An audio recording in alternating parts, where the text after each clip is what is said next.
আম্মা বলেন, পড় রে সোনা। আব্বা বলেন, মন দে।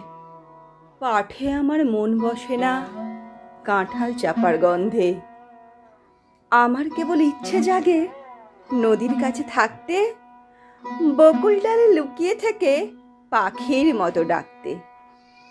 সবাই যখন ঘুমিয়ে পড়ে কর্ণফুলীর কুলটায়, দুধ ভরা ওই চাঁদের বাটি ফেরেশতারা উল্টায়। তখন কেবল ভাবতে থাকি কেমন করে উড়ব, কেমন করে শহর ছেড়ে সবুজ গায়ে ঘুরব। তোমরা যখন শিখছো পড়া মানুষ হওয়ার জন্য, আমি না হয় পাখি হব, পাখির মতো বন্য।